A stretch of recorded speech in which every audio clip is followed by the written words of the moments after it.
കൃത്യമായും ഒരു മാസത്തെ ഇടവേളയ്ക്ക് ശേഷമാണ് വർത്തമാനം എന്ന ഈ പംക്തി ഇന്ന് പുനരാരംഭിക്കുന്നത്.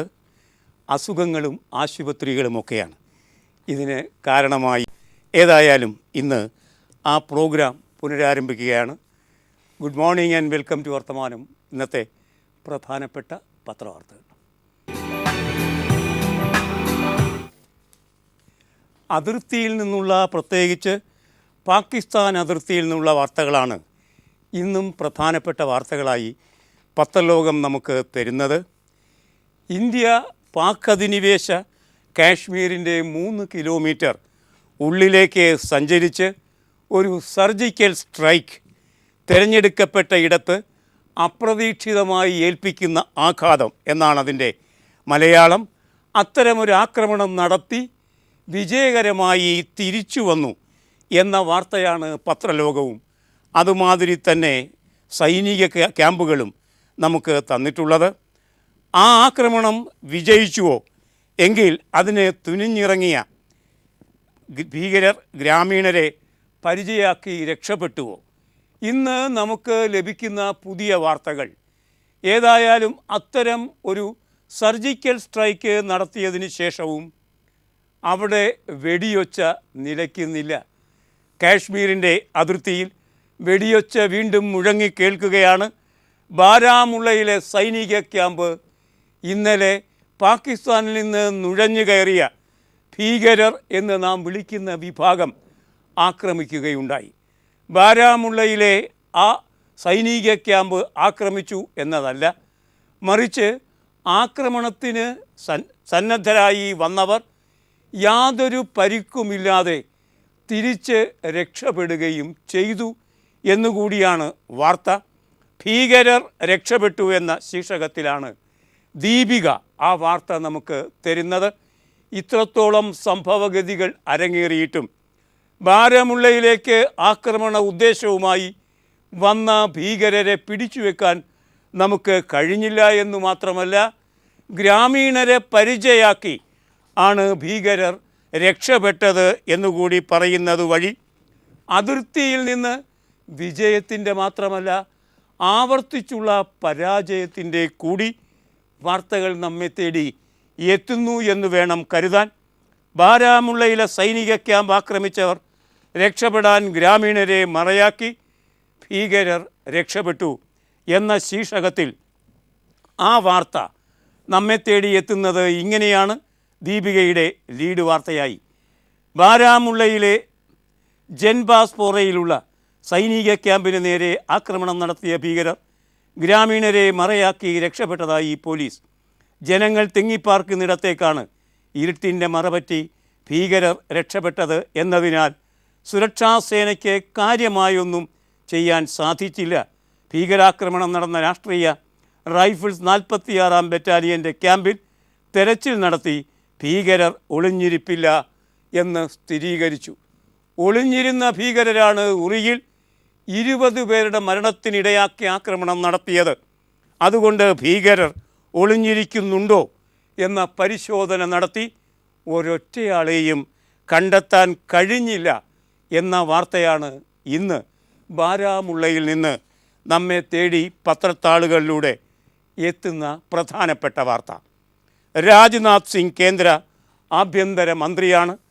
അദ്ദേഹം 2 ദിവസത്തെ സന്ദർശനത്തിന് ലേയിലും അതുമാതിരി തന്നെ കാർഗിലും ഒക്കെ എത്താൻ പോകുന്ന വാർത്ത, എത്തിക്കഴിഞ്ഞ വാർത്ത. ആ വാർത്തയും ദീപിക ഒന്നാം പുറത്ത് തരുന്നു. എല്ലാവരും തുറുകണ്ണ് തുറന്ന് നോക്കിയിരിക്കുകയാണ് പാകിസ്ഥാൻ്റെ ഏത് നിലവാരത്തിലുള്ള ആക്രമണത്തെയും പ്രതിരോധിക്കാൻ. അതിൻ്റെ ഭാഗമായി സൈനികർക്ക് ആത്മവീര്യം പകരാനാണെന്ന് തോന്നുന്നു രാജ്നാഥ് സിംഗ് ജമ്മു കാശ്മീരിൽ സന്ദർശനം നടത്തുന്ന വാർത്ത ദീപിക ഒന്നാം പുറത്ത് തരുന്നുണ്ട്. ജോർജ് കള്ളിവയലാണ് ആ വാർത്ത നമുക്ക് ഒന്നാം പുറം വാർത്തയായി തരുന്നത്. കാണുക, കേന്ദ്ര ആഭ്യന്തരമന്ത്രി രാജ്നാഥ് സിംഗ് 2 ദിവസത്തെ ജമ്മു കാശ്മീർ സന്ദർശനത്തിനായി ഇന്നലെ ഉച്ചകഴിഞ്ഞ് ലഡാക്കിലെ ലേയിൽ എത്തി. ഇന്ന് ലഡാക്കിൽ തങ്ങുന്ന മന്ത്രി നാളെ കാർഗിൽ സന്ദർശിക്കും. രാഷ്ട്രീയ പാർട്ടി നേതാക്കൾ, സാമൂഹ്യ സംഘടനാ പ്രതിനിധികൾ, പൊതുജനങ്ങൾ, സൈനിക മേധാവികൾ തുടങ്ങിയവരുമായി ലേയിൽ ഇന്നലെ അദ്ദേഹം ചർച്ച നടത്തുകയും ചെയ്തു. മിന്നലാക്രമണത്തിൻ്റെ ദൃശ്യങ്ങൾ ഇന്ത്യ പുറത്തു വിട്ടേക്കും എന്ന അഭ്യൂഹം കൂടി.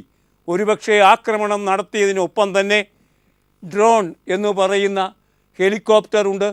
ആളുകളില്ല, പൈലറ്റില്ലാതെ സഞ്ചരിക്കാൻ കഴിയുന്ന ഹെലികോപ്റ്റർ. ആ ഹെലികോപ്റ്റർ കൂടി ഉപയോഗിച്ചിരുന്നു ആക്രമണത്തിൽ.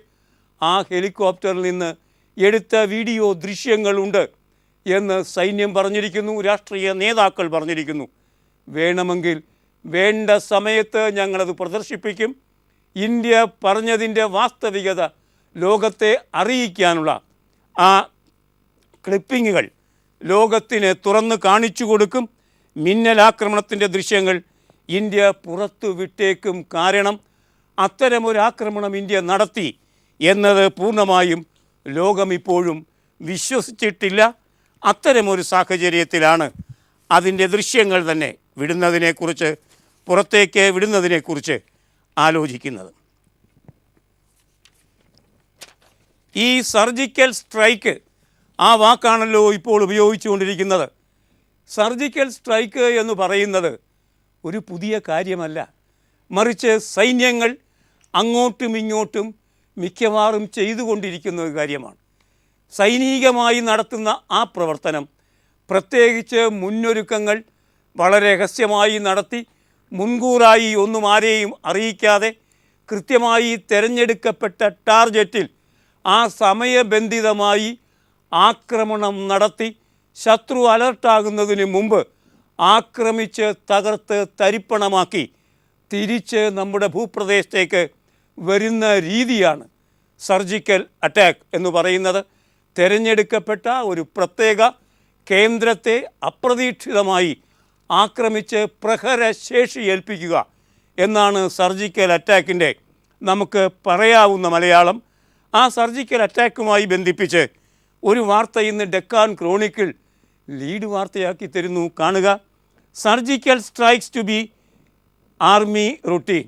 ആർമി സ്വാഭാവികഗതിയിൽ നടത്തുന്ന ഒരു കാര്യം മാത്രമാണ് സർജിക്കൽ ഈ അറ്റാക്ക്, ആക്രമണം എന്ന് പറയുന്നു ക്രോണിക്കിൾ. ആ ആക്രമണം പലപ്പോഴും, അങ്ങനെ ചെയ്യുന്ന ആക്രമണം പത്രങ്ങൾക്ക് കൊടുക്കാറില്ല, അത് വിളിച്ചു പറയാറില്ല. ഒരുപക്ഷെ ഏത് സൈന്യത്തിനാണോ തിരിച്ചറിയേണ്ടത് ആ സൈന്യത്തെ ബോധ്യപ്പെടുത്താൻ, പ്രഹരശേഷി നമുക്കുണ്ട് എന്ന് ബോധ്യപ്പെടുത്താൻ നടത്തുന്ന ആക്രമണം, അതാണ് സർജിക്കൽ ആക്രമണം. ഇത്തവണ സംഭവിച്ച ഒരു വ്യത്യാസം, പത്രക്കാർക്ക് സർജിക്കൽ ആക്രമണം നടത്തിയ സേനാ മേധാവി തന്നെ അത് വിശദീകരിച്ചു കൊടുത്തിരിക്കുന്നു എന്നതാണ്. അതേ സംബന്ധിച്ച വാർത്തയാണ്. ഇതൊരു പുതുമ നിറഞ്ഞ കാര്യമൊന്നുമല്ല, പല ഘട്ടങ്ങളിലും ഇന്ത്യ നടത്തിയിട്ടുള്ളതാണ്. പക്ഷേ അതൊരു സൈനിക രഹസ്യമായി മാത്രം ഇരിക്കും. ഇത്തവണ അത് പത്രക്കാരെ കൂടി അറിയിച്ച് ചെയ്തിരിക്കുന്നു എന്ന വ്യത്യാസമേ ഉള്ളൂ എന്ന നിലയ്ക്കാണ് ആ വാർത്തയെ സംബന്ധിച്ച ലീഡ് വാർത്ത ഡെക്കാൻ ക്രോണിക്കിൾ തരുന്നത്. ഡെക്കാൻ ക്രോണിക്കിൾ എന്ന പത്രത്തിനും ആ യുദ്ധ സാഹചര്യത്തിൻ്റെ വാർത്തയിൽ നിന്ന് ഇപ്പോഴും മുക്തമാകാൻ കഴിഞ്ഞിട്ടില്ല എന്നാണ് ഇതുമായി ബന്ധിപ്പിച്ച വാർത്ത നമ്മോട് പറയുന്നത്. BJPയുടെ ദേശീയ കൗൺസിൽ, അതിൻ്റെ യോഗം ഇത്തവണ നമുക്കറിയാം കേരളത്തിൽ കോഴിക്കോട് വെച്ചാണ് നടന്നത്. കോഴിക്കോട് വെച്ച് നടന്ന ആ കൗൺസിൽ മീറ്റിംഗ് ഉണ്ട്. ആ കൗൺസിൽ മീറ്റിങ്ങിൻ്റെ ഭാഗമായി വൻതോതിൽ സംഘടിപ്പിക്കപ്പെട്ട ഒരു പൊതുയോഗമുണ്ടായിരുന്നു. ആ പൊതുയോഗത്തിൽ വെച്ചാണ് പ്രധാനമന്ത്രി നരേന്ദ്രമോദി ഉറി ആക്രമണത്തിന് ശേഷമുള്ള ഇന്ത്യയുടെ വികാരങ്ങളെ, ഇന്ത്യൻ സൈന്യത്തിൻ്റെ മനോഗതിയെ ഒക്കെ ലോകസമക്ഷം വിളംബരം ചെയ്തത്. പൊറുക്കില്ല, മറക്കില്ല എന്ന നിലയ്ക്കാണ് അദ്ദേഹം അതേ സംബന്ധിച്ച് താക്കീതിൻ്റെ സ്വരത്തിൽ സംസാരിച്ചത്. എങ്കിലും ഇന്ത്യക്കും പാകിസ്ഥാനും ചേർന്ന് ഒന്നിച്ച് നടത്തേണ്ട യുദ്ധങ്ങളുണ്ട്. പരസ്പരം അതിർത്തിയിൽ നടത്തേണ്ട യുദ്ധങ്ങളല്ല, മറിച്ച് പട്ടിണിക്കെതിരെ, പാപ്പരത്വത്തിനെതിരെ ഐശ്വര്യ സമ്പൂർണമായ ഒരു ഭാവി കെട്ടിപ്പടുക്കേണ്ട വികസ്വര രാജ്യങ്ങളുടെ കടമ എന്ന നിലയ്ക്ക് സത്യത്തിൽ പട്ടിണി എന്ന പൊതുവായ ശത്രുവിനെതിരെയാണ് നാം യുദ്ധം ചെയ്യേണ്ടത് എന്നുകൂടി പ്രധാനമന്ത്രി നരേന്ദ്രമോദി അവിടെ പ്രസംഗിച്ചു. ആ പ്രസംഗത്തെ എല്ലാവരും വാഴ്ത്തി, എല്ലാവരും അതേ സംബന്ധിച്ച് വളരെ ഗംഭീരം എന്ന അഭിപ്രായം പറഞ്ഞപ്പോൾ ഒരാൾ മാത്രം, കേരളത്തിൽ നിന്ന് ഒരു മലയാളി മാത്രം പറയുകയുണ്ടായി, ഇന്ത്യൻ പ്രധാനമന്ത്രി അലറുകയാണ് ചെയ്തത് എന്ന്.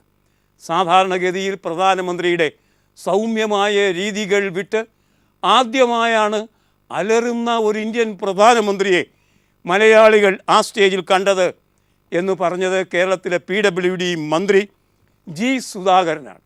ഇഷ്ടപ്പെടാത്ത കാര്യങ്ങൾ വിളിച്ചു പറയാൻ പണ്ടും മടിയില്ല എന്ന് തെളിയിച്ചിട്ടുള്ള സുധാകരനാണ് ആ സത്യം പറഞ്ഞത്. അലറുന്ന പ്രധാനമന്ത്രി അലറിപ്പോകും. അദ്ദേഹത്തെ കുറ്റപ്പെടുത്തിയിട്ട് കാര്യമില്ല.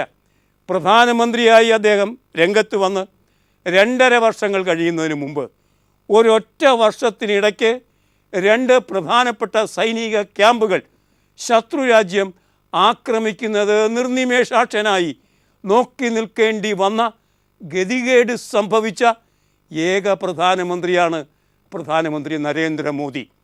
അതുകൊണ്ട് തന്നെ അദ്ദേഹം അലറുന്നെങ്കിൽ അതിൽ അത്ഭുതത്തിന് അവകാശമില്ല.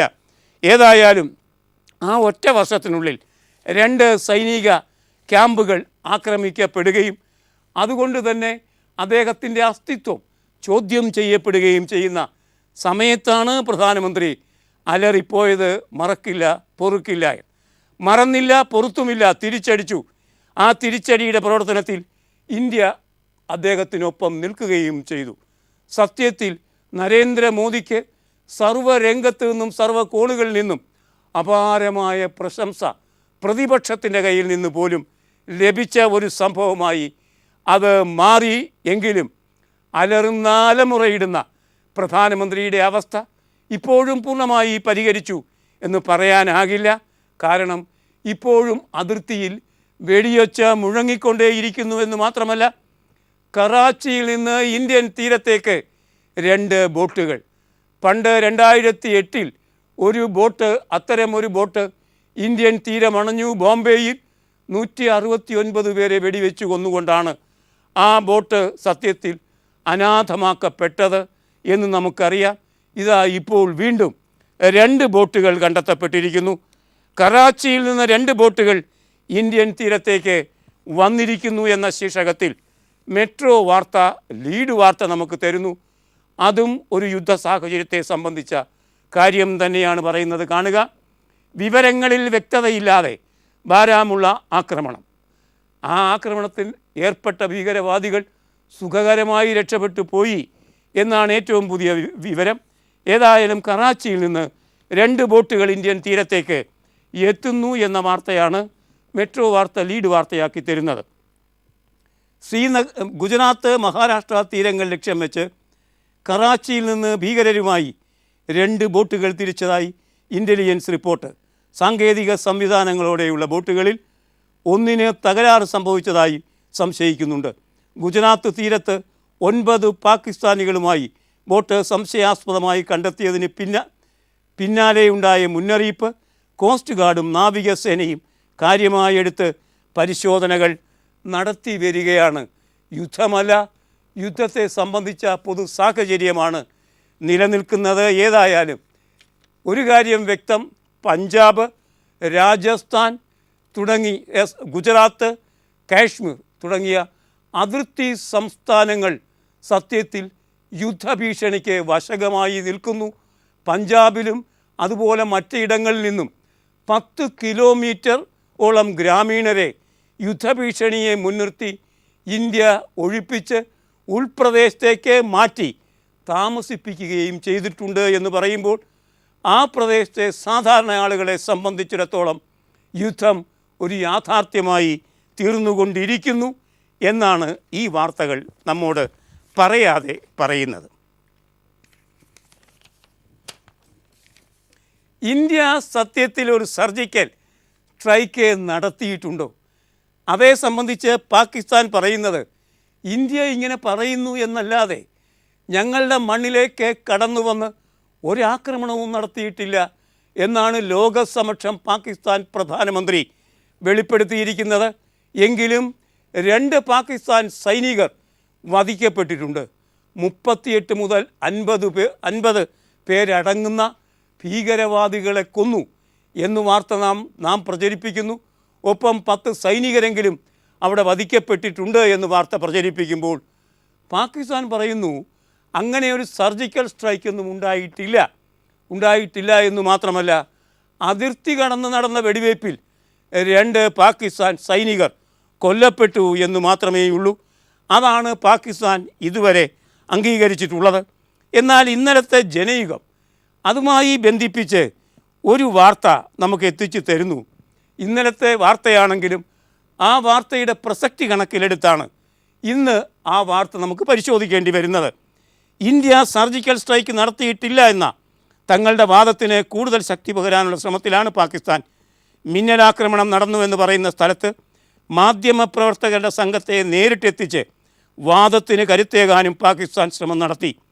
അന്താരാഷ്ട്ര മാധ്യമങ്ങളുടേതടക്കം 40 മാധ്യമപ്രവർത്തകരാണ് സംഘത്തിലുണ്ടായിരുന്നത്. മിന്നലാക്രമണം നടന്നിട്ടില്ല എന്ന അവകാശവാദം പാകിസ്ഥാൻ സൈനിക വക്താവ് അസീം ബജ്വ ഇന്നലെയും ആവർത്തിക്കുകയുണ്ടായി. അതാണ് ഇക്കാര്യത്തിൽ പാകിസ്ഥാൻ്റെ ഇക്കാര്യത്തിലുള്ള നിലപാട്. ആരു പറയുന്നത് ശരി, ആരു പറയുന്നതാണ് ശരിയില്ലായ്മ എന്ന കാര്യം അറിയണമെങ്കിൽ ഇനിയും നമുക്ക് കാത്തിരിക്കേണ്ടി വരും. സൈനിക രംഗത്തെ പ്രവർത്തനങ്ങൾ ഏകദേശം അങ്ങനെയൊക്കെ തന്നെയാണ് നടക്കുന്നത്. പൂർണ്ണമായും ബഹുജനങ്ങളോട് തുറന്നു വെച്ചുകൊണ്ട് സൈനിക പ്രവർത്തനങ്ങൾ നടത്തുക സാധ്യമല്ല. ഏതായാലും ഒരു വശത്ത് യുദ്ധസന്നാഹങ്ങൾ 2 രാജ്യങ്ങൾ നടത്തിക്കൊണ്ടിരിക്കുമ്പോഴും ഇന്ത്യ പാക് സുരക്ഷാ ഉപദേഷ്ടാക്കൾ ഇന്നലെ ഫോണിൽ ചർച്ച നടത്തുകയുണ്ടായി. അത് ആശ്വാസദായകമായൊരു കാര്യമാണ്. ഇപ്പോഴും നയതന്ത്രത്തിൻ്റെ രംഗത്ത് തന്നെയാണ് ഏറ്റുമുട്ടൽ രാഷ്ട്രീയം നിൽക്കുന്നത് എന്ന ആശ്വാസദായകമായ ആ വാർത്ത സിറാജ് എന്ന പത്രം ഇന്ന് 1-ാം പേജിൽ നമുക്ക് തരുന്നു. കാണുക, ഇന്ത്യ പാക് സുരക്ഷാ ഉപദേഷ്ടാക്കൾ ഫോണിൽ ചർച്ച നടത്തി. നല്ല വാർത്തയാണത്. ഇപ്പോഴും സമാധാനത്തിൻ്റെ പൊതു അന്തരീക്ഷത്തിൽ തന്നെയാണ് കാര്യങ്ങൾ നിൽക്കുന്നത്.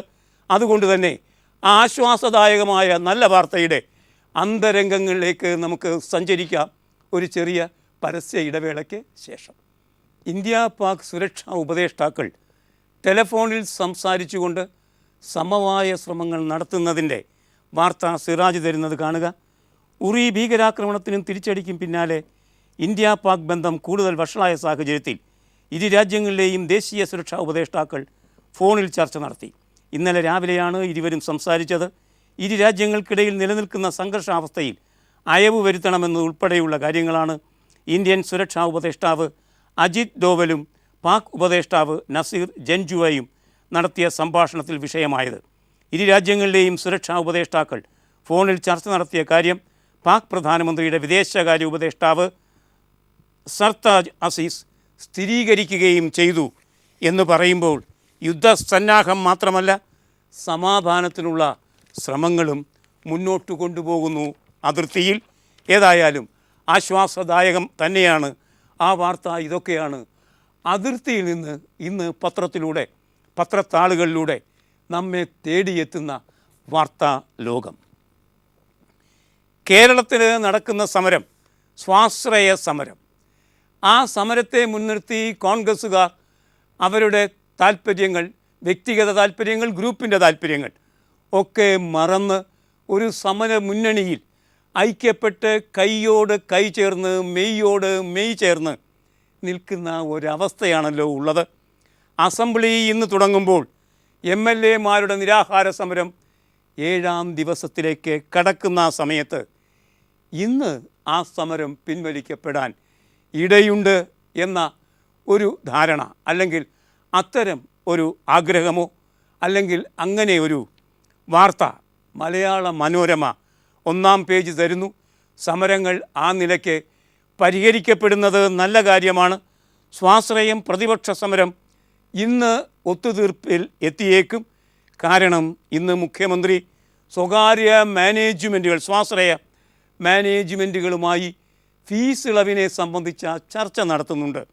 ഏതായാലും 7-ാം ദിവസത്തിലേക്ക് നിരാഹാരം കടക്കുമ്പോൾ 7-ാം ദിവസത്തിലേക്ക് കടക്കുന്നതിൻ്റെ ഭാഗമായി നിരാഹാരികൾ 2 പേർ അങ്ങേയറ്റം അവശമായ അവസ്ഥയിലേക്ക് ആ അവസ്ഥയെ പ്രാപിച്ചു നിൽക്കുമ്പോൾ സമരം ഇന്ന് പിൻവലിക്കപ്പെട്ടേക്കാം എന്ന് പറയുന്നു മനോരമ. വെറുതെയല്ല, ഒരുപക്ഷെ ഇതിൻ്റെ കാര്യങ്ങളുടെ ഉൾത്തളങ്ങളിലേക്ക് സഞ്ചരിച്ച ശേഷമായിരിക്കും മനോരമ ഇത്തരം ആശ്വാസപ്രദായകമായ ഒരവസ്ഥയിലേക്ക് എത്തിയിരിക്കുന്നത്. നമുക്ക് ആ വാർത്ത നോക്കാം, കാണുക.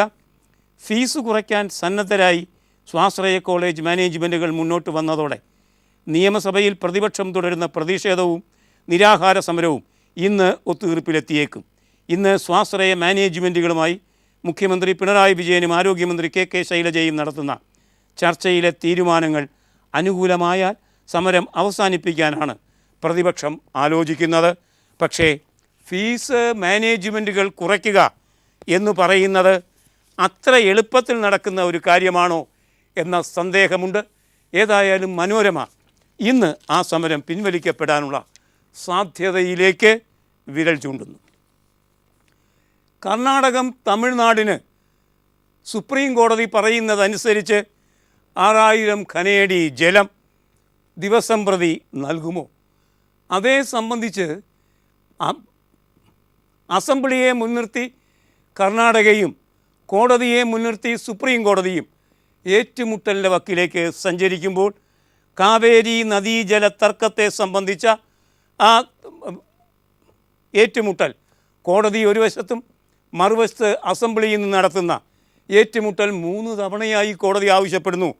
കോടതി ആവശ്യപ്പെടുന്നത് നടത്താതെ അസംബ്ലിയെ പരിചയാക്കി കർണാടകം കോടതിയുടെ ആ നിലപാടിൽ നിന്ന് രക്ഷപ്പെട്ടുകൊണ്ടിരിക്കുമ്പോൾ ഇന്നലെയും കർണാടകത്തിൽ അസംബ്ലി കൂടി കോടതിയുടെ അന്ത്യശാസനം അംഗീകരിക്കാൻ തീരുമാനിച്ചു. ജനയുഗം എന്ന പത്രം അത് ലീഡ് വാർത്തയാക്കുമ്പോൾ കാണുക, കാവേരി നദീജല തർക്കം കർണാടകം ഒടുവിൽ മുട്ടുമടക്കി എന്നാണ് ജനയുഗം പറയുന്നത്. കാവേരി നദീജല തർക്കത്തിൽ സുപ്രീം കോടതിക്ക് മുന്നിൽ കർണാടക മുട്ടുമടക്കി. ഇന്ന് ഉച്ചയ്ക്ക് 2 മണിക്കകം വെള്ളം വിട്ടു നൽകണമെന്ന അന്ത്യശാസനത്തിന് പിന്നാലെയാണ് കാർഷിക ആവശ്യത്തിന് വെള്ളം നൽകാമെന്ന് സമ്മതിച്ചത്. ഇന്നലെ ചേർന്ന കർണാടകയുടെ പ്രത്യേക നിയമസഭാ സമ്മേളനമാണ് വെള്ളം നൽകാൻ സമ്മതം അറിയിച്ചത്.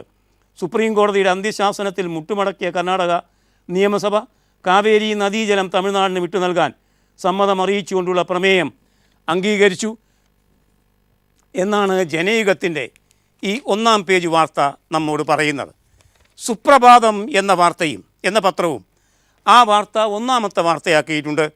കർണാടക നവംബറിന് ശേഷം തമിഴ്നാടിന് വെള്ളം നൽകും എന്ന ശീർഷകത്തിലാണ്. വെള്ളം നൽകാൻ തീരുമാനിച്ചു, പക്ഷേ അത് നവംബറിന് ശേഷമാണ്. കുടിവെള്ളമല്ല, കൃഷിക്കുള്ള വെള്ളം തന്നെ നൽകും. 6000 ഘനയടി വെള്ളം തന്നെ പ്രതിദിനം നൽകും.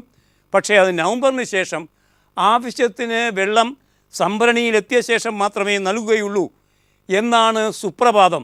കർണാടക നവംബറിന് ശേഷം തമിഴ്നാടിന് വെള്ളം നൽകും എന്ന ഈ വാർത്തയിൽ പറയുന്നത്. എന്നാൽ ഹിന്ദു എന്ന പത്രം 1-ാം പേജിൽ ലീഡ് വാർത്തയാക്കി ആ വാർത്ത തരുന്നുണ്ട്. പക്ഷേ നവംബറിന് ശേഷം നൽകാമെന്നല്ല, മറിച്ച് തിങ്കളാഴ്ച ഇന്നലെ വൈകുന്നേരം രാത്രി 8 മണിക്ക് തന്നെ 6000 ഘനയടി വെള്ളം, 6000 അല്ല 6800 ഘനയടി വെള്ളം ആൾറെഡി കൊടുത്തു കഴിഞ്ഞിരിക്കുന്നു കർണാടകം തമിഴ്നാടിന് എന്ന നിലയ്ക്കുള്ള വാർത്തയാണ് ഹിന്ദു തരുന്നത്. Karnataka starts release of water ends defiance of supreme കോർട്ടിനോടുള്ള അനാദരവ് മാറ്റിവെച്ച് വെള്ളം കൊടുത്തു കഴിഞ്ഞിരിക്കുന്നു എന്നാണ് നാഗേഷ് പ്രഭു ആ വാർത്ത ബാംഗ്ലൂരിൽ നിന്ന് റിപ്പോർട്ട് ചെയ്യുന്നത്. ഹിന്ദുവിൻ്റെ വാർത്തയായിരിക്കും ശരി. സുപ്രഭാതം പറയുന്നത് മാതിരി നവംബറിന് ശേഷമല്ല അത് കൊടുക്കാൻ പോകുന്നത്, മറിച്ച് ഇന്നലെ തന്നെ ജലം കൊടുത്തു കഴിഞ്ഞിരിക്കുന്നു എന്നാണ് ഈ വാർത്ത നമ്മോട് പറയുന്നത്. ഇന്നലെ NIA കണ്ണൂർ കനകമലയിൽ നിന്ന് 6 പേരെ അറസ്റ്റ് ചെയ്തു. IS-ൻ്റെ കേരളാഘടകം മേധാവിയെ പിടിച്ചു എന്നാണ് NIA പറയുന്നത്. ആ വാർത്ത മംഗളം ലീഡ് വാർത്തയാക്കിയിരിക്കുന്നു. ലക്ഷ്യമിട്ടത് സ്ഫോടന പരമ്പര, മിഥുൻ പുല്ലുവഴി ആ വാർത്ത കൊച്ചിയിൽ തരുന്നത് കാണുക. രാജ്യാന്തര ഭീകര സംഘടനയായ ഇസ്ലാമിക് സ്റ്റേറ്റ് കേരളത്തിൽ ലക്ഷ്യമിട്ടത് സ്ഫോടന പരമ്പര.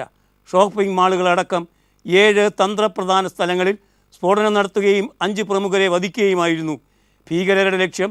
2 ഹൈക്കോടതി ജഡ്ജിമാർ BJP നേതാക്കളായ Kummanam Rajasekharan, K Surendran, Aluva rural SP PN Unnirajan എന്നിവരാണ് ഹിറ്റ് ലിസ്റ്റിലുണ്ടായിരുന്ന ആളുകൾ. കണ്ണൂരിൽ പിടിയിലായത് IS കേരള ഘടകം മേധാവി തീവ്ര സ്വഭാവമുള്ളൊരു മുസ്ലിം സംഘടനയുമായി ഉച്ചബന്ധമുള്ള യുവാക്കളെ സംഘടിപ്പിച്ചാണ്.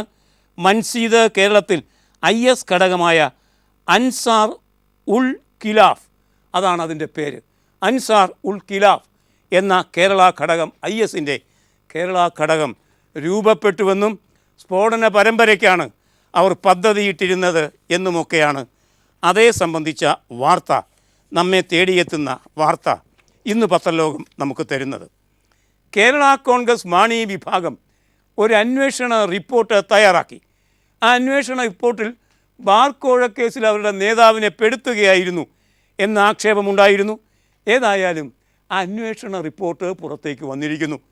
ജന്മഭൂമി എന്ന പത്രം അത് വളരെ വിശദമായി 1-ാം പേജിൽ ആദ്യ വാർത്തയാക്കി തരുന്നു. കേരള കോൺഗ്രസ് എം ബാർക്കോഴ അന്വേഷണ റിപ്പോർട്ട്. ചെന്നിത്തലയാണ് പ്രധാന സൂത്രധാരൻ. മാണിയെ ഒതുക്കുന്നതിൽ പ്രധാന സൂത്രധാരത്വം വഹിച്ചത് ചെന്നിത്തലയാണ്. ജേക്കബ് തോമസും വാഴയ്ക്കനും ജോയിയുമൊക്കെ കൂട്ടത്തിൽ തന്നെയുണ്ട്, സുകേശനുമൊക്കെ കൂട്ടത്തിലുണ്ട് എന്നാണ് ജന്മഭൂമി പറയുന്നത്. രാമചന്ദ്രൻ ആ വാർത്ത തരുന്നത് കാണുക. Ramesh Chennithala, PC George, Adoor Prakash, Joseph Vazhakkan എന്നിവർ നേതൃത്വം നൽകിയ ഗൂഢാലോചന വഴിയാണ് KM മാണിക്ക് ഉമ്മൻചാണ്ടി മന്ത്രിസഭയിൽ നിന്ന് ബാർക്കോഴ ആരോപണം മുൻനിർത്തി പുറത്തേക്ക് പോകേണ്ടി വന്നത് എന്ന് കേരള കോൺഗ്രസ് എം നിയോഗിച്ച അന്വേഷണ കമ്മീഷൻ കണ്ടെത്തിയിരിക്കുന്നു. ഈ കണ്ടെത്തൽ തികച്ചും അസംബന്ധം എന്നാണ് ജേക്കബ് തോമസ് പറഞ്ഞിരിക്കുന്നത്. ഈ അന്വേഷണം പ്രശ്നം ചെയ്യുന്നവർക്ക് തലയ്ക്ക് വെളിവില്ല എന്ന് വാഴയ്ക്കനും പറഞ്ഞിരിക്കുന്ന കാര്യവും ഇന്ന് 1-ാം പേജിൽ തന്നെ ജന്മഭൂമി നമുക്ക് തന്നിരിക്കുന്നു. എന്നെങ്കിലും നമ്മുടെ മാധ്യമപ്രവർത്തകർക്ക് ഹൈക്കോടതിയിൽ മര്യാദയ്ക്ക് കയറാൻ കഴിയുമോ? അതേ സംബന്ധിച്ച് ഹൈക്കോടതി ചീഫ് ജസ്റ്റിസ് പറയുന്നത് കയറാം എന്നാണ്, കേരള മുഖ്യമന്ത്രി പറയുന്നത് കയറാം എന്നാണ്. കേരള സാംസ്കാരിക വകുപ്പ് മന്ത്രി കയറ്റാത്തതിൽ ധാർമ്മിക രോഷം പ്രകടിപ്പിക്കുകയും ചെയ്തു. എല്ലാവരും കയറാമെന്ന് പറയുന്നു, എന്നാൽ കയറാൻ ആർക്കും കഴിയുന്നുമില്ല. AGയും അഭിഭാഷകരുമായി ചീഫ് ജസ്റ്റിസ് കൂടിക്കാഴ്ച നടത്തി മാധ്യമം 1-ാം പേജിൽ ആ വാർത്ത തരുന്നു. അതിൻ്റെ ഭാഗമായി ഒരുപക്ഷേ മാധ്യമപ്രവർത്തകർക്ക് ഹൈക്കോടതിയിൽ കയറാവുന്ന ഒരന്തരീക്ഷം സംജാതമായി കൂടെന്ന് ഇല്ല എന്ന് വേണം ഈ വാർത്ത വായിക്കുമ്പോൾ നമുക്ക് കരുതാൻ. ഇനി ഇന്നത്തെ മുഖലേഖനങ്ങൾ.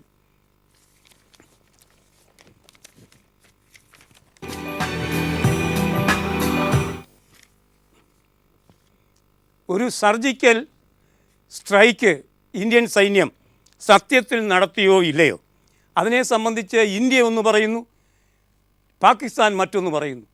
എവിടെയും തൊടാതെ അമേരിക്കയും റഷ്യയുമൊക്കെ അവർക്കിഷ്ടമുള്ള രീതിയിൽ കാര്യങ്ങൾ പറയുമ്പോൾ അതേ സംബന്ധിച്ച് ഗൗരവതരമായൊരു ലേഖനം ഇന്ന് MK ഭദ്രകുമാർ സിറാജ് എന്ന പത്രത്തിൻ്റെ എഡിറ്റ് പേജിൽ എഴുതിയിട്ടുണ്ട്. മാധ്യമങ്ങൾ നയിക്കുന്ന സർജിക്കൽ ഓപ്പറേഷൻ എന്നാണ് അദ്ദേഹം അതിന് കൊടുത്തിരിക്കുന്ന പേര്. കാണുക, ഭദ്രകുമാർ എഴുതുന്നത്, സെപ്റ്റംബർ 29-ന് ഇന്ത്യൻ പട്ടാള മേധാവി ലഫ്റ്റനൻറ്റ് ജനറൽ രൺബീർ സിംഗ് നടത്തിയ പത്രസമ്മേളനത്തിൽ യഥാർത്ഥത്തിൽ പറഞ്ഞ കാര്യങ്ങളല്ല മാധ്യമങ്ങൾ റിപ്പോർട്ട് ചെയ്ത വാർത്തകളിൽ നിറഞ്ഞു നിന്നത്. നേരത്തെ തയ്യാറാക്കി കൊണ്ടുവന്ന പ്രസ്തുത വാർത്താക്കുറിപ്പ് ഞാനും വായിച്ചു. ചില കുഴപ്പം പിടിച്ച ചോദ്യങ്ങൾ ഇവിടെയുണ്ട്. സംഭവം കഴിഞ്ഞ ശേഷം ഒരു അമേരിക്കൻ നിയമനിർമ്മാതാവോ ഇന്ത്യൻ എംബസിയുടെ സ്വാധീനമുള്ള സർക്കാർ പ്രതിനിധികളോ സർജിക്കൽ ആക്രമണത്തെക്കുറിച്ച് ഒന്നും പറഞ്ഞിട്ടില്ല. വെയിലത്തും മഴയത്തുമൊക്കെ ഇന്ത്യയും പാകിസ്ഥാനും തമ്മിലുള്ള ഏത് ചെറിയ കാര്യത്തോടു പോലും പ്രതികരിക്കുന്ന അമേരിക്ക ഈ മിന്നലാക്രമണം നടന്നതായി കരുതുന്നില്ല. US സ്റ്റേറ്റ് ഡിപ്പാർട്ട്മെൻറ്റ് ഇന്ത്യക്ക് കൈമാറി സർജിക്കൽ സ്ട്രൈക്ക് പരാമർശിക്കുന്നില്ല. ഇന്ത്യ തീവ്രവാദത്തിനെതിരെ സ്വീകരിക്കുന്ന നിലപാടിനെയാണ് US പിന്തുണച്ചത്, അല്ലാതെ ഇന്ത്യൻ മീഡിയ കാണിച്ചതുപോലെ സർജിക്കൽ ആക്രമണത്തെ അല്ല. അപ്പോൾ യഥാർത്ഥത്തിൽ എന്താണ് നടന്നത് എന്ന് എല്ലാവർക്കും അറിയാം എന്നാണ് MK ഭദ്രകുമാർ. അദ്ദേഹം ഒരു വിദേശകാര്യ വിദഗ്ധൻ കൂടിയാണ് എന്ന് നമുക്കറിയാം. അദ്ദേഹം പറയുന്നത് ഇനി ഇന്നത്തെ കാർട്ടൂൺ.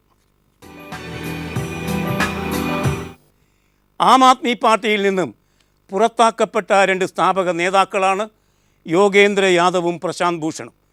അവരൊരു പുതിയ പാർട്ടി ഉണ്ടാക്കി, സ്വരാജ് ഇന്ത്യ, അഴിമതിക്കെതിരായ പാർട്ടി. ഇനി നമുക്ക് ഈ കാർട്ടൂൺ നോക്കാം. ഇതൊരു 3 ഘട്ട കാർട്ടൂണാണ്. ആദ്യം ഇന്ത്യ അഴിമതിക്കെതിരെ എന്ന അണ്ണാ ഹസാരെ സമരം. 2 ദില്ലിയിൽ കേജ്രിവാൾ അധികാരത്തിലെത്തി നിൽക്കുന്ന അവസ്ഥ. ഇനി മൂന്നാമത് ഭാഗം കാണുക. അഴിമതിക്കെതിരായ ചൂലിൻ്റെ ഈർക്കിൽ സംഘടിപ്പിച്ച് പുതിയ പാർട്ടി കൂടിന് രണ്ടാൾക്കാരും തയ്യാറെടുക്കുന്ന പുതിയ പാർട്ടിയുടെ അവസ്ഥ സുരേന്ദർ കാർട്ടൂണാക്കി ഹിന്ദു നമുക്ക് തരുന്നു. ഇനി ഇന്നത്തെ ചിത്രം. തമിഴ്നാട്ടിലെ ഒരു സാധാരണ ഓട്ടോ ഡ്രൈവറാണ് ചന്ദ്രകുമാർ. അദ്ദേഹം വിചാരണൈ എന്നൊരു കഥ എഴുതി. ഒരു കഥയല്ല, അദ്ദേഹത്തിൻ്റെ അനുഭവമാണ്. ആ അനുഭവം അദ്ദേഹം എഴുതുകയും വെട്രിമാരൻ എന്ന സിനിമാ നിർമ്മാതാവും സംവിധായകനും വിചാരണൈ എന്ന പേരിൽ സിനിമയാക്കുകയും ചെയ്തു. മത്സര വിഭാഗത്തിൽ ഇന്ത്യയുടെ ഓസ്കാർ എൻട്രിയായി ആ സിനിമ ഇപ്പോൾ മാറിയിരിക്കുന്നു. അങ്ങനെ ആ സിനിമ വലിയ പ്രശസ്തിയിലേക്ക് ഉയർന്നിരിക്കുന്നു. ഈ ചിത്രം കാണുക. വിചാരണയിലെ ഹൃദയഭേദകമായൊരു രംഗം മെട്രോ മനോരമ ഇന്ന് നമുക്ക് തന്നിരിക്കുന്നതാണ്. ഈ ചിത്രത്തിലൂടെ നിങ്ങൾ കാണുന്നത്. ഈ ചിത്രത്തോടെ ഇന്നത്തെ വർത്തമാനം സമാപിക്കുകയാണ്. Have a nice day. Good bye.